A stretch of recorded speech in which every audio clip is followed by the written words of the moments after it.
Hello, this is Chris Wilhelm, and for the next hour, I'll be reading from the Friday, July 31st issue of the New York Times on the Niagara Frontier Radio Reading Service.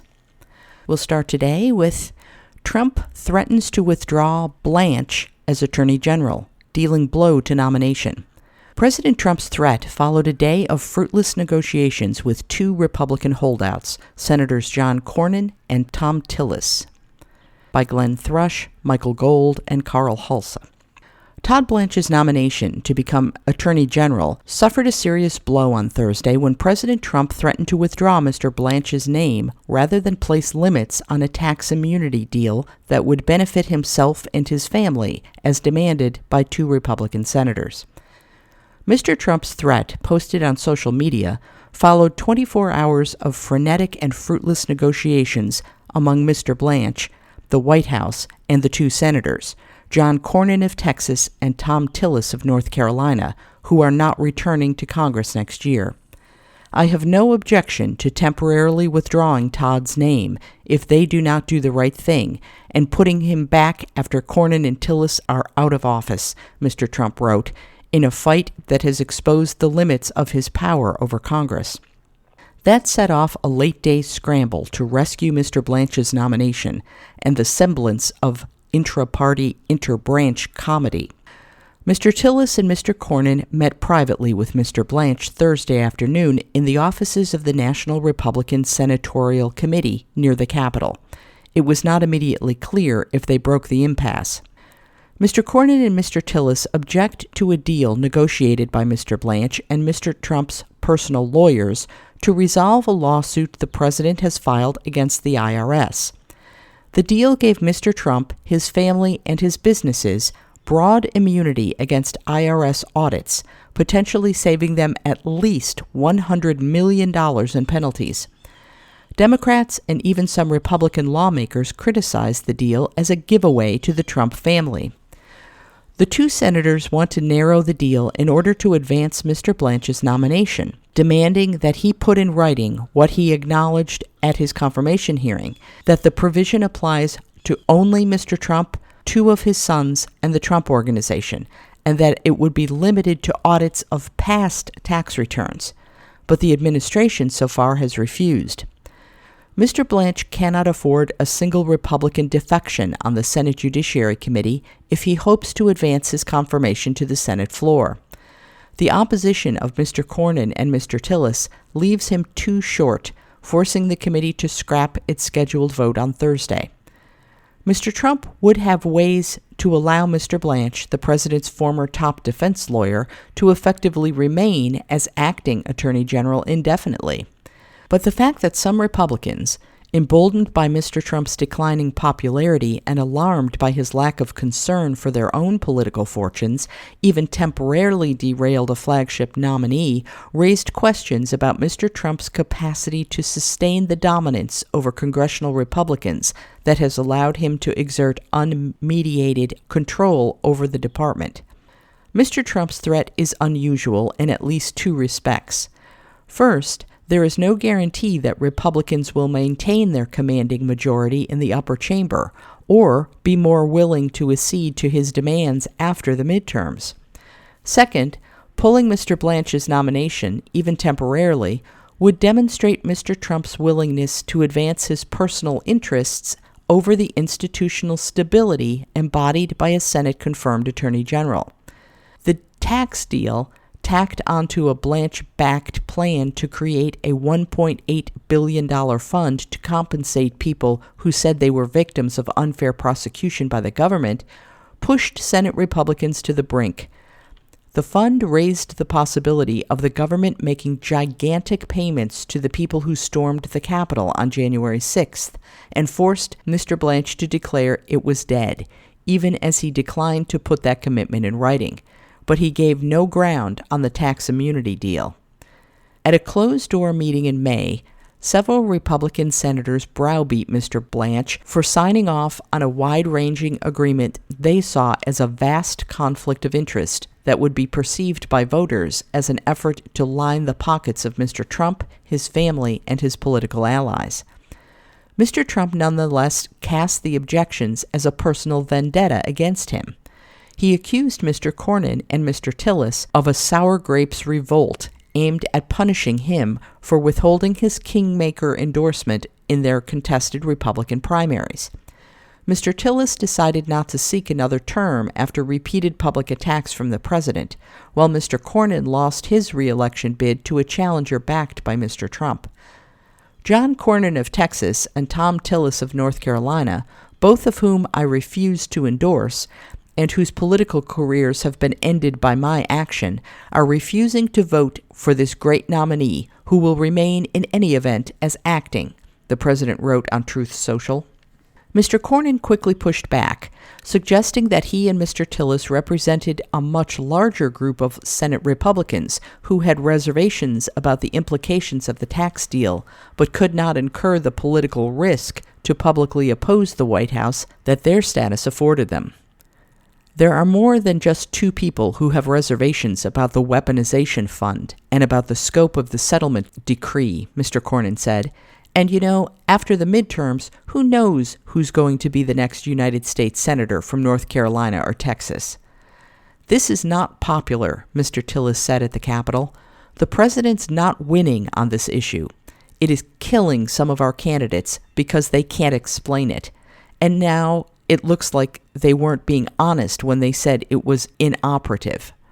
Before Mr. Trump's social media post, Mr. Cornyn told reporters that he believed higher-ups at the White House were blocking efforts to reach a deal to modify the settlement in Mr. Trump's lawsuit against the IRS. Mr. Cornyn said he had sent a proposal to the Justice Department that included limits on the provision in the settlement protecting Mr. Trump from IRS audits, a guarantee he said he needed before voting to advance Mr. Blanche's confirmation. I thought we were pretty close to landing the plane last night, Mr. Cornyn said, but this morning there's been some more complications. Doubling down on his critique of the White House, Mr. Cornyn said pulling Mr. Blanche's nomination would not resolve the president's problems over the Senate confirmation. I think the DOJ needs a Senate-confirmed attorney general, he said, and Todd Blanche is probably about as good as we're going to get. Senator John Kennedy, a Louisiana Republican who serves on the Judiciary Committee, said on Thursday that he was not surprised that the president said he may temporarily pull Mr. Blanche's nomination. Obviously, the White House did not want to comply with what Cornyn and Tillis wanted, he said. The tax provision signed by Mr. Blanche and dated May 19th appeared to be twofold. It ordered the IRS to drop any criminal investigations or audits of Mr. Trump, his family, and their businesses, as well as any affiliated individuals. It also told the agency to not start any new investigations into tax returns they had already filed. Mr. Cornyn wants Mr. Blanche, in writing, to limit who receives protection. Only Mr. Trump, two of his sons, and the Trump Organization should be subject to the order, Mr. Cornyn has said. That would mean that other members of Mr. Trump's family beyond Don Jr. and Eric Trump, as well as other companies they work with, would no longer be potentially covered by Mr. Blanche's order. Mr. Cornyn also wants Mr. Blanche to clarify that the IRS must abandon only audits of past tax returns, meaning that Mr. Trump could still be audited in the future, and state that the IRS is the only agency bound by the order. During his confirmation hearing this month, Mr. Blanche, under questioning by Mr. Cornyn, verbally conceded all 3 points, but so far he has been unwilling to reflect that in writing. Even with Mr. Cornyn's requested changes, the audit protection for Mr. Trump would still be an unprecedented gift to a sitting president, effectively exempting him from the legal requirement for all Americans to comply with the nation's tax laws or face IRS scrutiny. Mr. Trump and his family members have aggressively avoided taxes for years, repeatedly facing IRS audits as a result. Just one known dispute with the agency, which was still going on before Mr. Blanche's order, could have cost Mr. Trump more than $100 million if the IRS prevailed. Father of teenage shooter in Georgia sentenced to 15 years in prison. Prosecutors argued that Colin Gray bore responsibility for the 2024 shooting because he had given his son a gun and failed to act as the teen's mental health deteriorated. By Rick Rojas and Johnny Kaufman. The father of a teenager who fatally shot 4 people at his Georgia high school was sentenced on Thursday to 15 years in prison after a jury found he bore criminal responsibility for his son's deadly attack in 2024.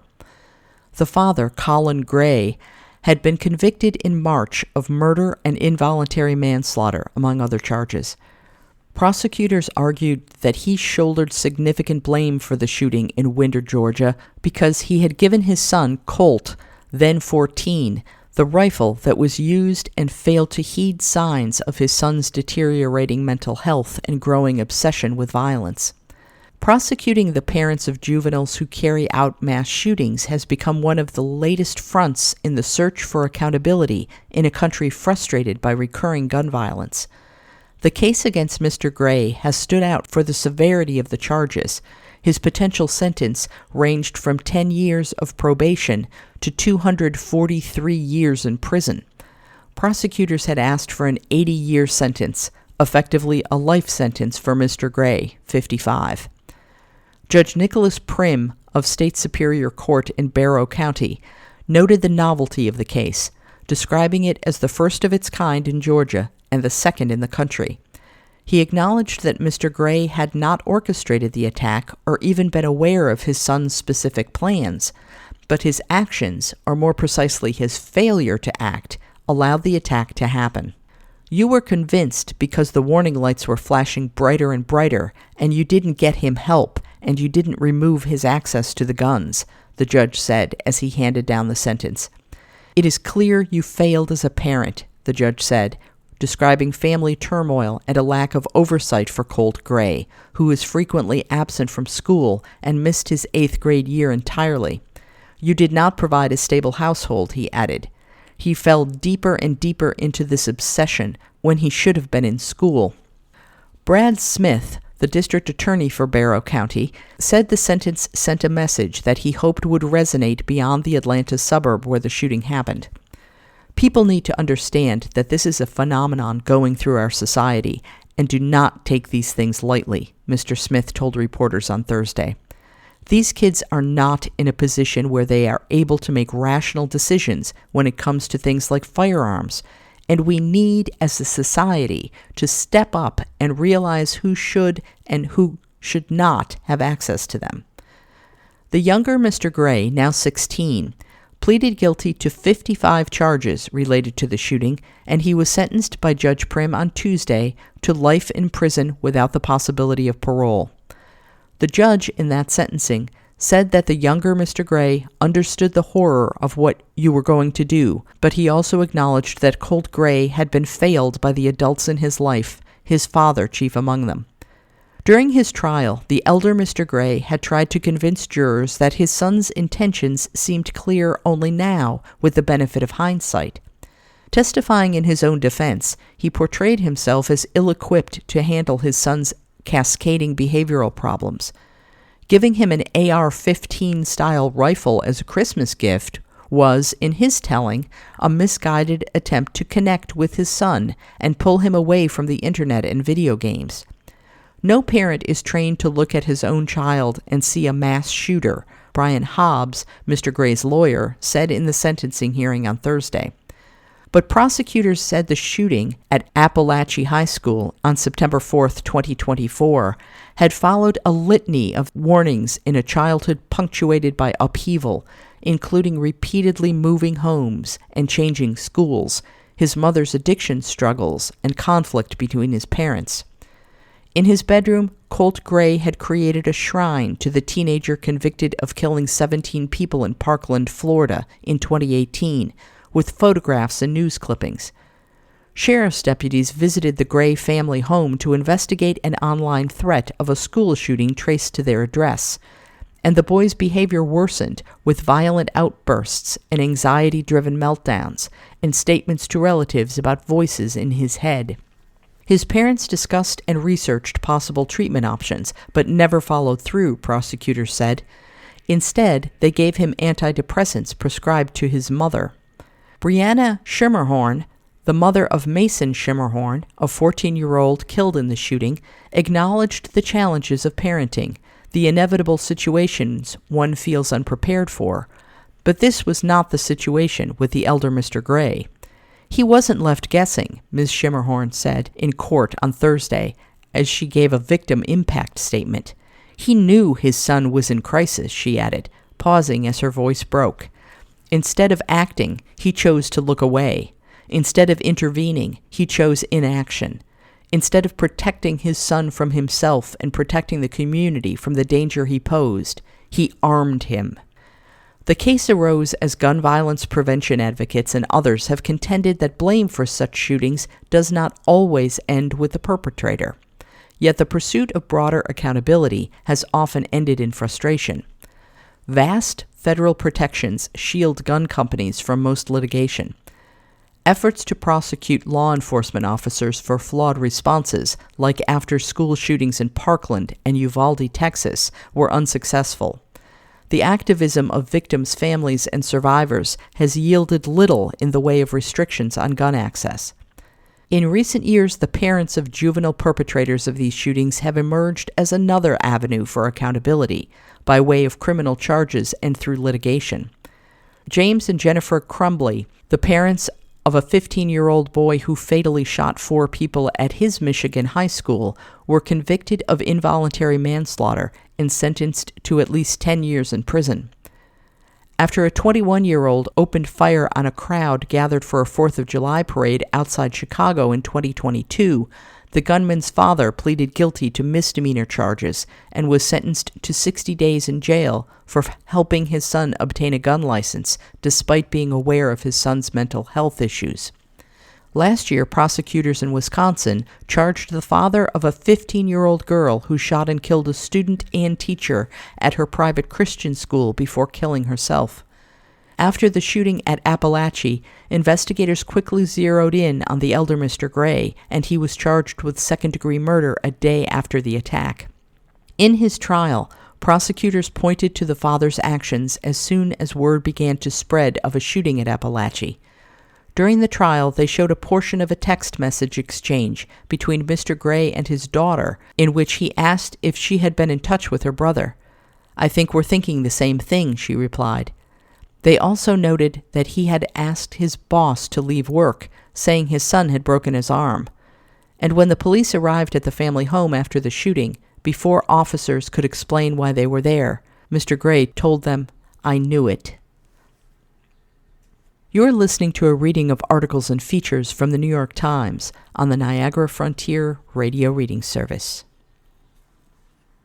Uninsured patients rise sharply, hospitals report, citing Obamacare cuts. More people who lost coverage after congressional Republicans ended enhanced federal subsidies are now seeking care in emergency rooms and unable to pay bills. By Reed Abelson.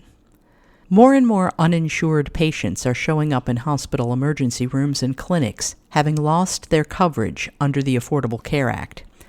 Executives running some of the biggest hospital systems, including large for-profit chains spanning many states, expressed concern over the unexpectedly sharp rise in uninsured patients and the costs associated with treating them. And many executives said that the hospitals were also reporting more unpaid medical bills and providing more in the way of charity care.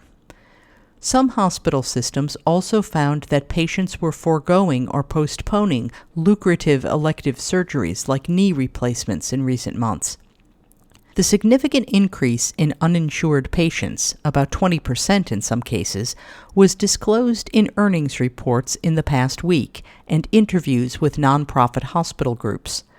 Major hospital officials expressed growing unease over lost revenues amounting to hundreds of millions of dollars across the country's vast health systems. Some executives attributed the diminishing numbers to the decision by congressional Republicans to end the more generous subsidies or tax credits that were initially put in place during the COVID pandemic and helped many people pay their monthly insurance premiums.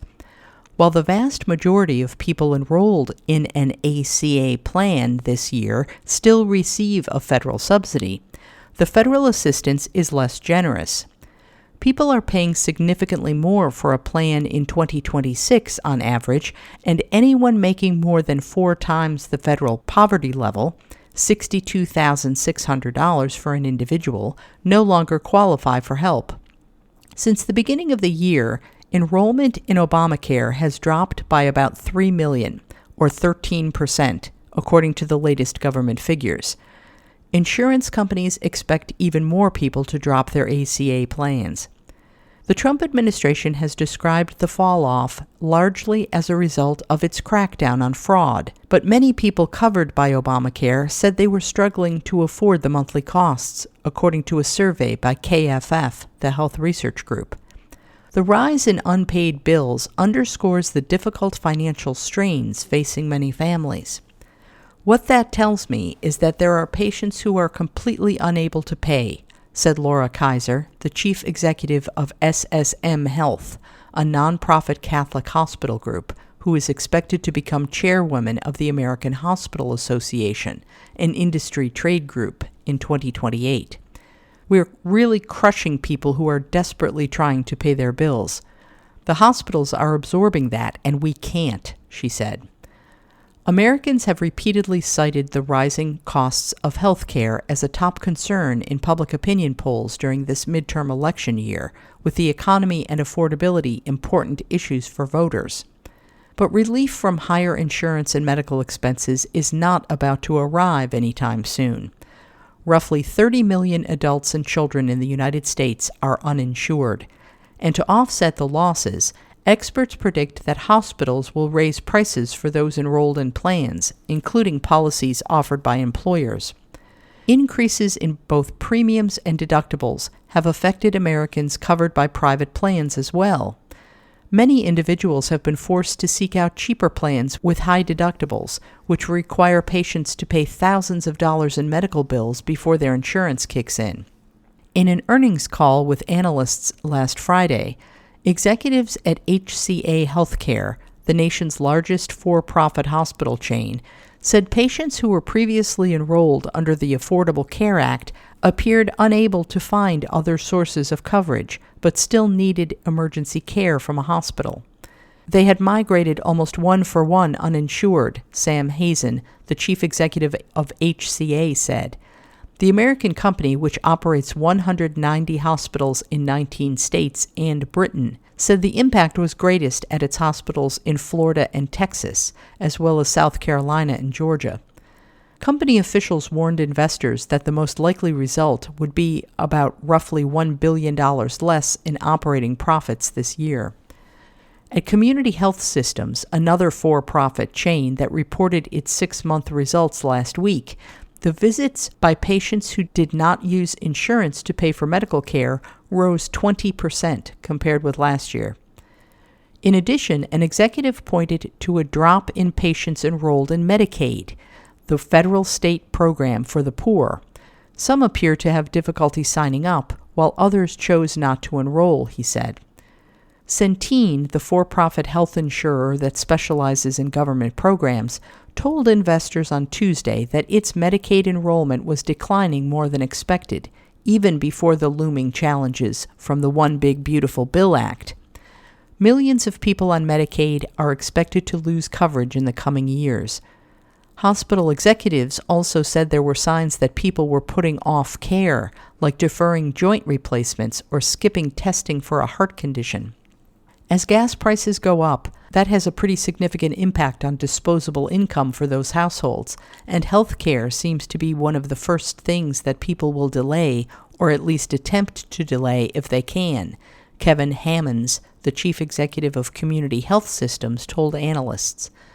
Officials at Tenet Healthcare, another for-profit hospital group, said its experience was similar to that of HCA, in which some patients who had Obamacare coverage were now without any. The company is roughly seeing a pretty consistent conversion from exchange patient volume into uninsured on a pretty much one-to-one basis, Tenet's chief financial officer Sun Park said on the earnings call last week. Executives at nonprofit hospitals are seeing the same patterns. At SSM Health, there has been a significant jump in the number of people who have not paid their medical bills, according to Ms. Kaiser, the chief executive. The number of uninsured patients increased almost 21% from last year, and bad debt, patient medical bills that a hospital has been unable to collect over time, is up almost 37%, which includes people with insurance whose plans leave them with sizable out-of-pocket costs.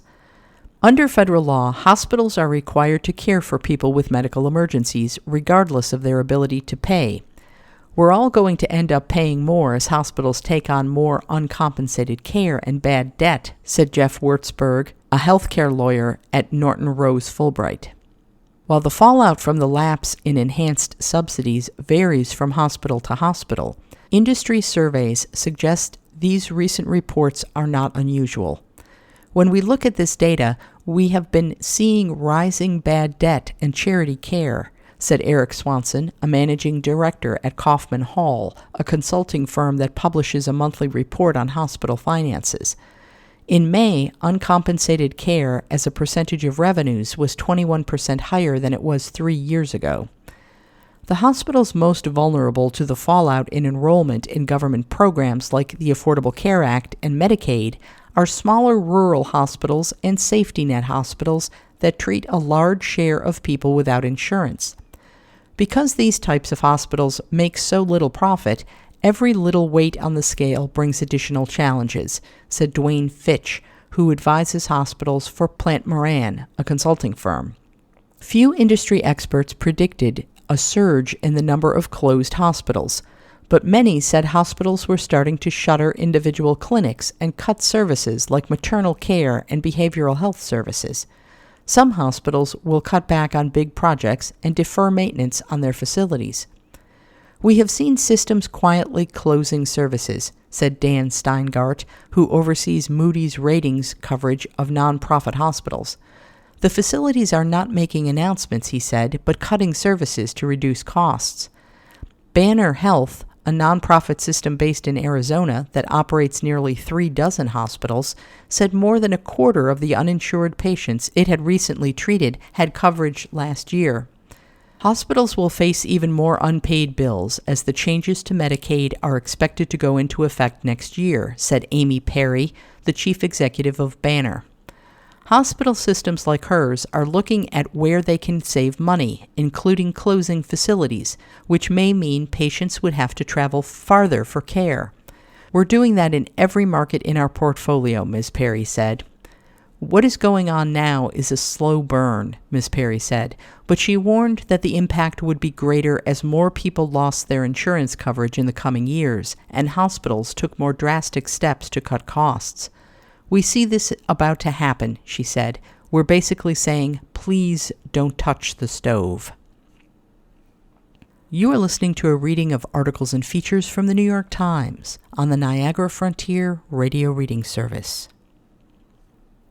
U.S. sees Iran as likely behind cyber attack on Minnesota water system. Investigators cautioned that the assessment was preliminary. There were no indications that any water supply had been rendered unsafe to drink. By Dustin Volz and Ernesto Londoño. Investigators believe a cyber attack this week on dozens of municipal water systems in Minnesota was probably the work of Iranian hackers, according to U.S. and state officials and others familiar with the matter, a potential act of aggression that comes at a precarious moment in the U.S. war against Iran. Officials cautioned that they had not definitively determined who was responsible for the attack and that the preliminary assessment could change as the authorities collected more technical data. They also warned that the hackers could be attempting to pose as Iran-based in an effort to ratchet up tensions between the two countries, though former intelligence officials said such a scenario was unlikely. Local officials reported that the well and treatment plant in at least one city was temporarily offline on Monday, while other cities in the state had to use manual workarounds to cope with attempted attacks on automated operations. There were no indications that any water supply had been rendered unsafe to drink. Even with its limited impact, the hack, if confirmed to be linked to Tehran, comes at a sensitive time as direct fighting between the United States and Iran has resumed in the Middle East. 3 state officials briefed on the investigation into the breach said the tradecraft used and the absence of a ransom demand had led analysts to tentatively conclude that it was the work of Iranian hackers. Those officials spoke on the condition of anonymity to discuss a continuing criminal investigation. The FBI is aware of the incident and in contact with victims to resolve the matter, said Matthew Vogel, a spokesman for the Bureau, which declined to comment further. While the investigation continued, former officials and cybersecurity experts said they expected the suspicions about Iran's involvement would only grow stronger. Almost every initial assumption of attribution turns out to be true, said Cynthia Kaiser, a former senior FBI official who oversaw investigations into cyber attacks attributed to foreign governments. Several clues pointed to Iran in this instance, Ms. Kaiser said, including that it appeared focused on disruption rather than financial gain, and that Tehran has demonstrated a recent interest in targeting the U.S. water supply. John Israel, Minnesota's chief information security officer, said that hackers targeted roughly 36 municipal water systems in the state as part of a breach that was first detected on Sunday. The first report prompted state officials to warn municipalities with similar vulnerabilities to be on the alert, which enabled a swift response, Mr. Israel said. The hackers targeted infrastructure used to remotely manage and monitor water towers maintained by municipal governments. Minnesota was one of the early detectors of this, but we're seeing that this same threat activity has likely been occurring in other states throughout the nation, he said. Mr. Israel said that as of Wednesday afternoon, there had been no indication that any of the breaches contaminated or disrupted water delivery. Iran has targeted the United States with an increased barrage of cyber attacks since the war began in February, with limited success. One notable exception was a hack in March on Stryker, a major medical equipment supplier that caused a temporary company-wide shutdown. Other cyber activity conducted by Iran against the United States has risen to the level of nuisance more than alarm. For example, a group affiliated with Iranian intelligence took responsibility for the release of emails and photographs stolen from a personal account of Kash Patel, the FBI director. Nick Anderson, the acting director of the Cybersecurity and Infrastructure Security Agency, said on Wednesday that the agency was aware of multiple potential incidents affecting local water utilities. Mr. Anderson did not comment on who was responsible, but referred to a recent cybersecurity advisory updated by the agency just days before the Minnesota attack began. It warned that Iranian-affiliated cyber actors were attempting to break into operational technology devices to potentially disrupt critical infrastructure in the United States, including in water and wastewater systems. Cybersecurity experts have long said that U.S. water systems, which tend to be old and underfunded, were vulnerable to digital disruption. Nate George, the mayor of Braham, Minnesota, a small city 65 miles north of Minneapolis, said Public Works personnel noted early Monday that the well that feeds the city's water tower was malfunctioning. Public Works isolated the affected system, restored a backup, and restarted the plant within approximately 90 minutes, Mr. George said in a statement. The city briefly urged residents to conserve water but promptly lifted that advisory. This attack on critical public infrastructure should be a warning to policymakers in St. Paul, Mr. George wrote. Minnesota's local governments are expected to defend essential systems against foreign adversaries and sophisticated criminals, often with limited staff, aging technology, and inadequate resources. NATO says Russian missile hit Poland during Ukraine attack. Russian missiles have briefly entered Polish airspace in the past. Investigators have yet to definitively identify the object that struck overnight. By Lara Jakes and Constant Mayhut. A Russian missile crashed in Poland on Thursday during an overnight assault on neighboring Ukraine, NATO said, an event that could risk bringing Russia closer to direct confrontation with the Western military alliance, to which Poland belongs. Mark Rutte, the NATO Secretary General, said the incident was a violation of Poland's airspace by a Russian missile and vowed to strengthen alliance defenses. This incident is yet another reckless act by Russia and a dangerous consequence of its war against Ukraine, Mr. Rutte said in a social media post Thursday. A NATO spokesman, Colonel Martin O'Donnell, said in a statement that the Russian missile of currently unknown type was one of many missiles fired by Russia at Ukraine overnight. The missile, which the Polish authorities originally called an unidentified object, struck a field in southeastern Poland, causing no injuries. On Thursday morning, Prime Minister Donald Tusk of Poland told an emergency meeting that the missile was likely Russian, that it was carrying explosives, and that it caused a 32-foot diameter crater, indicating that this was a very serious matter. But he stopped short of directly blaming Russia for launching it.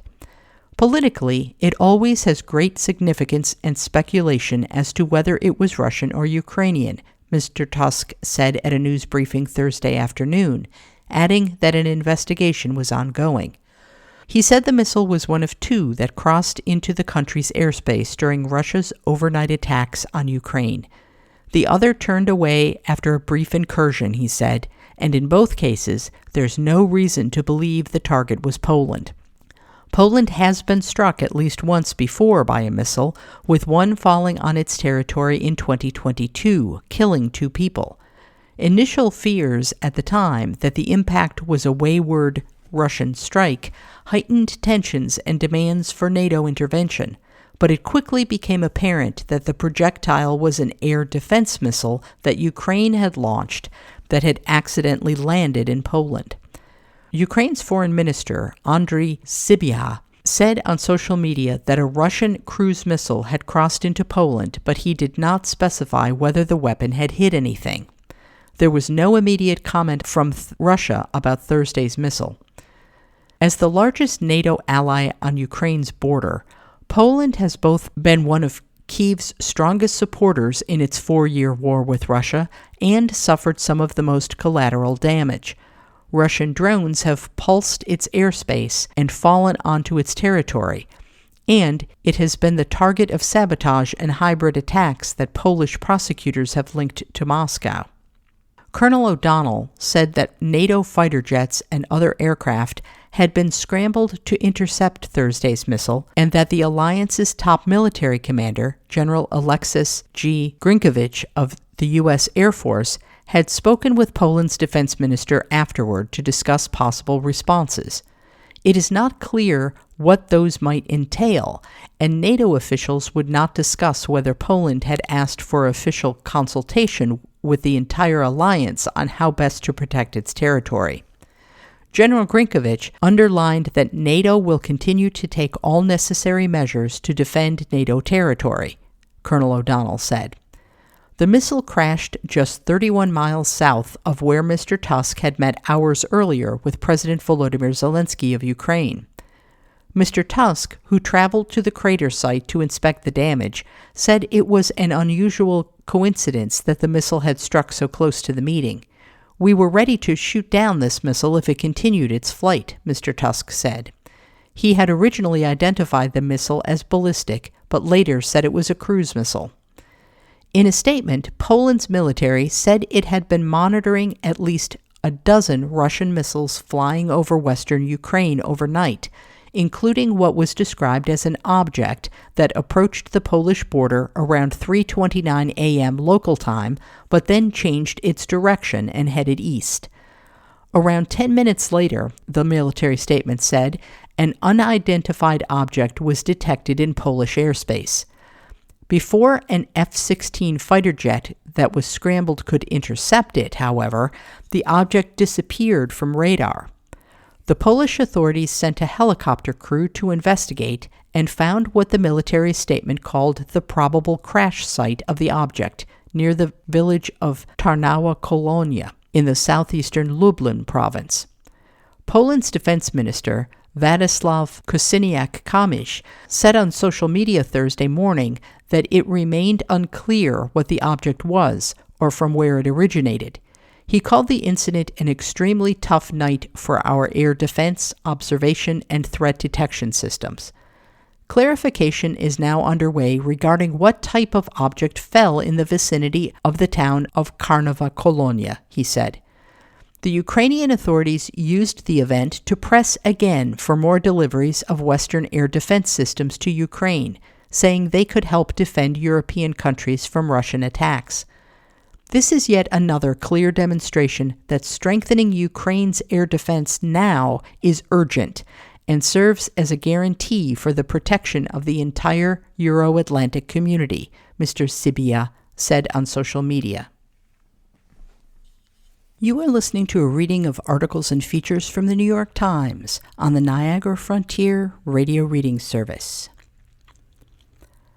Dozens evacuated as firefighters battle wildfire in eastern England. A large fire engulfed almost 250 acres of land in Suffolk, a scenic area on the coast. It was a few miles from a nuclear power station. By Stephen Castle. Dozens of people were evacuated from homes and vacation parks in eastern England on Thursday as fire crews tackled a wildfire around 4 miles from a nuclear power plant. The blaze began on Wednesday afternoon and engulfed almost 250 acres of land at Dunwich Heath in Suffolk, a scenic area of protected heathland on England's eastern coast. Emergency responders declared it a major incident, which in Britain means an event with serious consequences that require extraordinary measures by one or more agencies. The local fire service said that there was no current risk to the nearby nuclear plant, known as Sizewell B, because of the fire's distance from it and the direction it is traveling. It added, however, this is a live and dynamic situation. About 70 firefighters were initially deployed on Wednesday. On Thursday, the fire service said that firefighting operations have been strengthened in response to challenging wind conditions, that 18 fire vehicles were involved, and that around 200 trailers at a vacation park had been evacuated. No deaths or injuries have been reported. The Suffolk police urged people to avoid the area and a nearby beach as the blaze spread. The wildfire is one of around 200 to have broken out in England and Wales in the last 2 weeks, amid warnings that the country is unprepared for the growing risk posed by climate change. In Scotland, emergency responders are still battling a wildfire that began more than 2 weeks ago at the Cairngorms National Park. After requesting help from the British military, the head of Scotland's government, First Minister John Swinney, said in a statement on Sunday that he had been told that the British Defence Ministry does not possess aerial firefighting assets stationed within the UK, raising concerns about Britain's readiness for increasingly severe wildfires. In Suffolk, the Fire and Rescue Service issued photos of their teams dousing scorched land as fire burned through vegetation. Crews will continue to fight fire in the local area for the next probably 24 to 48 hours due to the size and complexity of the incident we face, and we are still in a major incident, Christopher May, a commander of the service, said in a statement on Thursday. EDF, the French energy company that runs Sizewell B, said in a statement, the fire at Dunwich Heath is not currently affecting operations at Sizewell B Power Station, but we are continuing to monitor the situation. We are not on high alert. In addition to Sizewell B, a new nuclear power plant called Sizewell C, which will be majority owned by the British government, is being constructed in the area. A statement from Sizewell C said that it was closely monitoring the fire, but that the flames currently posed a low risk to the plant because of its distance from the site and the watercourses in between. On Wednesday, the Environmental Agency declared a drought in half of England, with millions of people asked to restrict their water use. In July, the country received just 7% of expected rainfall, the agency said, warning that there was no substantial rain on the way. A drought was also declared across all of Wales on Thursday. On Wednesday, the London Fire Service said crews had attended 63 grass fires across the city within 24 hours. The exceptionally hot and dry summer has had other negative effects. On Thursday, the country's health security agency estimated there were 2,877 deaths linked to the temperature during 2 heat waves in May and June, almost double the figure for all of 2025. U.S. revives obscure court in bid to deport Afghan woman. The case is a test of the Alien Terrorist Removal Court, where much of the evidence is presented in secret and defendants cannot challenge how it was collected. By Alan Feuer and Adam Sella. An obscure court set up 30 years ago to expel immigrants accused of terrorism from the country heard its first case on Thursday as the Justice Department asked a federal judge to deport an Afghan woman who prosecutors say supports the Islamic State. The request took place at a nearly hour-long hearing in Washington before what is known as the Alien Terrorist Removal Court. During the hearing, prosecutors presented their initial claims that the woman, Nazira Hajizadeh, should be removed from the United States even though she is a lawful permanent resident. The court was created by Congress in 1996 to handle deportation proceedings that largely rest on classified information. The government contends that Ms. Zadeh, 47, is connected to a foiled terrorist plot inspired by ISIS to commit a mass shooting on Election Day in 2024. Last year, both her son, Abdullah Hajizadeh, and her son-in-law, Nasir Ahmad Tawedi, pleaded guilty to charges connected to the plot and admitted they had tried to buy 2 AK-47-style rifles and 500 rounds of ammunition to carry it out. The allegations in this case show the matriarch of an ISIS-sympathizing family aiding in a plot to launch a mass casualty attack on American voters on Election Day, the acting Attorney General, Todd Blanche, said in a statement before the hearing began. Ms. Zadeh, who appeared before a packed courtroom in a creamy white headscarf and flowing blue pants, was arrested on Tuesday at her home in Fort Worth, Texas, the court's chief judge, Joan N. Erickson, said. The case against Ms. Zadeh is a test of a court where much of the evidence is presented in secret, and defendants cannot challenge how it was collected. The Trump administration has used an expansive array of legal methods to carry out the president's aggressive deportation agenda, many of them challenged in court. Now it is seeking to use the sweeping powers of the Terrorist Removal Court. Ms. Zadeh has not been publicly charged with any crimes of terrorism and has no criminal history, according to court papers. Still, in an unclassified summary of her case submitted to the court, prosecutors said she supported the Election Day conspiracy and pledged loyalty to ISIS. The summary also said she worked to indoctrinate her children with ISIS ideology and concealed a plan to relocate her family to ISIS-controlled territory from her unsuspecting husband, Abdul Hajizadeh, who worked at the Bagram Air Base in Afghanistan from 2009 to 2016, court papers say. The Alien Terrorist Removal Court is set up in a fashion similar to the Foreign Intelligence Surveillance Court, which reviews sensitive requests for surveillance warrants. It has 5 judges drawn from courts around the country, including Judge Erickson, who also sits in Federal District Court in Minnesota. This is the court's first case, and the court is in the early stage of implementing procedures, she said as the hearing opened, acknowledging that there may be moments of ineloquence because the court lay dormant and untested for 3 decades.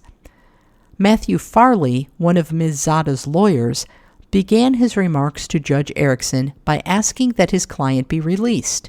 He called the administration's efforts to deport her a runaround to bring a criminal case, one that afforded the government a lower burden when it came to proving a nexus to terrorism.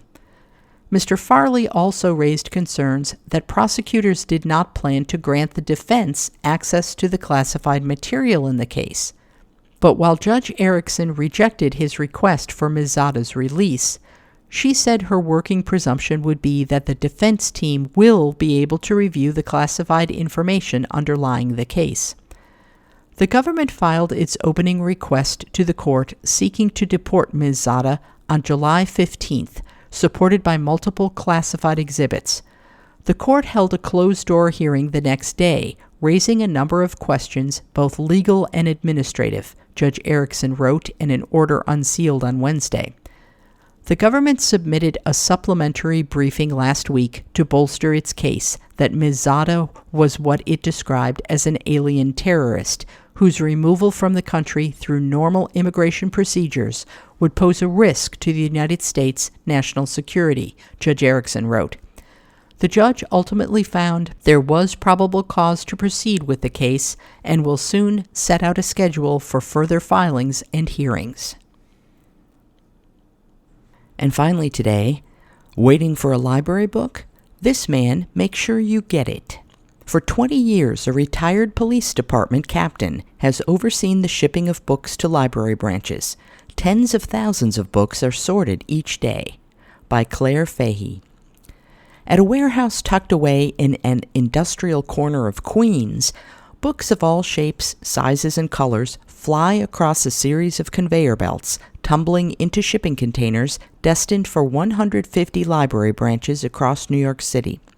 It's a symphony of barcodes and Dewey Decimals, taking place under the watchful eye of an unlikely conductor, Salvatore Magaddino, 65, a one-time police department captain, and now the maestro of the logistics department of this unique production known as Book Ops. Book Ops is a collaboration between the New York Public Library and the Brooklyn Public Library systems, an operation that sorts and sends books from branch to branch. The process includes organizing and cataloging the system's books so that when a customer requests a book that isn't on the shelves at their location, Mr. Magaddino's team can have it there, usually by the next day. For almost 2 decades, it has been under the watchful eye of Mr. Magaddino, but on Friday, he is retiring. I started with the police department as soon as I turned 21, and I haven't missed a paycheck in all that time, he said. Look, I care about what we do. It's not a job, it's a way of life and something we built. 20 years ago, Mr. Magaddino was looking for a change. Over his career with the police department, he had responded to many crime scenes, and it was becoming gloom and doom all the time, he said. A former police buddy who oversaw security for the New York Public Library mentioned that the library system might need some help with distribution. Mr. Magaddino began by doing a little security work for his friend, but was enticed by the logistics operation. I wanted to like humanity again. I wanted to see New Yorkers in a different way, Mr. Magaddino said. I needed to feel good about life and what I did again, and this was a perfect opportunity for me. Mr. Magaddino began his library career in 2006 and took over the logistics not long after, when the system was in total disarray, he said. The sorting operations were housed at an old annex in Times Square with a crumbling loading dock, where about 20,000 books sat in a daily backlog. The library had to keep buying new books because the originals could not be found. He helped find a new location in an abandoned warehouse in Long Island City, Queens, that had ample parking for the 10 trucks that ferry books around the city. It would become the headquarters of updated systems, complete with upgraded sorting machines. In 2013, after the financial crisis of 2008 threatened some of those modernization plans, the New York Public Library and the Brooklyn Public Library decided to combine their logistics systems, with Mr. Magaddino helping to oversee the transition. According to the Urban Libraries Council, Book Ops is designed to save the two library systems over $3 million each year. Book Ops now serves 4 boroughs and is probably the largest such operation in the world, Mr. Magaddino said. Tens of thousands of books are sorted each day. Our team selects all the books, processes all the books, pays for all the books, and distributes all the books, Mr. Magaddino said. What I do day to day is that I make sure all of the people who want books have the opportunity to get them. And while the work can be stressful, Mr. Magaddino said, he does bring perspective from his former life as a cop. We talk about crisis, and, I tone them down, because there's nobody dead in the street, he said. So it's not a crisis for us. Javier Velez, 43, the senior manager of sorting and distribution at Book Ops, said that Mr. Magaddino's background lessens the pressure. He always comes from hey, let me tell you, things can always be worse. This is not something we cannot overcome, Mr. Velez said. Mr. Magaddino said that after missing countless rituals and events as his 3 children grew up, he wanted to be more present for his grandchildren. I've been in this game 24/7 since I'm 21 years old. Not that I don't love what I do, Mr. Magaddino said, but I've got 3 grandkids that I never had before, and I don't want to miss any of their birthday parties or school plays or anything like that. Mr. Magaddino never expected to work with books. The new hires he has interviewed all have a similar story for how they found their way into library work, he said. They grew up going to their local library and loved the place. But Mr. Magaddino said he always had difficulties with reading in school, while he excelled in math and science. When he was in his 30s, his son was diagnosed with dyslexia. Mr. Magaddino realized then that he was dyslexic too. After decades of avoiding reading, he reconnected with the world of books through his library work. It just kind of put me full circle where I am, he said. You've been listening to a reading of articles and features from the Friday, July 31st issue of the New York Times. Your reader has been Chris Wilhelm. Thank you for listening.